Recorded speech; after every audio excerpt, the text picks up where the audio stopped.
Cette saison, comme toutes les semaines, avec notre spécialiste de la gastronomie, Thibault Leclerc. Bonjour Thibault. Bonjour. On s'intéresse au lapin aujourd'hui, que nos amis suédois n'aiment pas manger, mais que nous, Français, nous raffolons. Ah oui, je crois qu'on est les premiers consommateurs au monde de lapin. En même temps, c'est une viande qui est souvent négligée. On oublie de penser au lapin, on n'a pas le réflexe. Alors, je vous parle pas des lapins de Garenne, puisqu'on les trouve qu'en période de chasse, ces petits lapins qui sont très parfumés.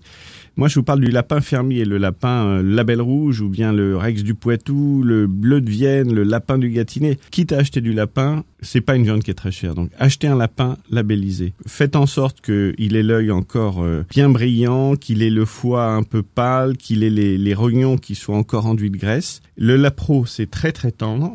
Et le lapin un peu plus âgé, on va l'utiliser pour faire des rillettes, pour faire des terrines ou bien pour faire des civets. Bon, surtout, vous congelez pas vos lapins parce que c'est une viande qui résiste très très mal à la congélation. Alors, comment je le prépare ?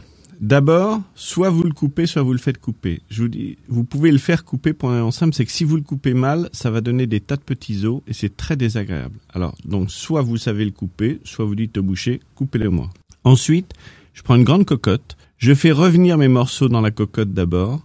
Après, je rajoute des oignons, je rajoute du lard, je rajoute du vin blanc, j'ai évidemment salé et poivré avant, je laisse cuire une bonne heure, parce que comme ça la viande se détache toute seule. D'ailleurs, quand vous avez fini la cuisson, laissez-la reposer un petit peu, je rajoute de la crème fraîche bien épaisse, et je peux vous dire que il n'en reste pas. Voilà. Sinon, ça se sert en ce moment parce que c'est très agréable avec des petits légumes. Vous faites une jardinière de légumes de printemps, ils arrivent, ils sont sur les marchés, c'est super. Bon, la recette la plus connue, la plus classique, c'est le lapin à la moutarde. Ah, c'est le lapin à la moutarde, la recette de Madame de Saint-Ange. Pourquoi pas ? Parce qu'après tout, ce genre de recettes qui ont été tellement faites, refaites et qui sont devenues des grands classiques, on oublie de les ressortir. On veut toujours innover, mais après tout, pourquoi changer une recette qui marche aussi bien ? Sachez qu'au Mexique, ils le font avec du piment et du chocolat.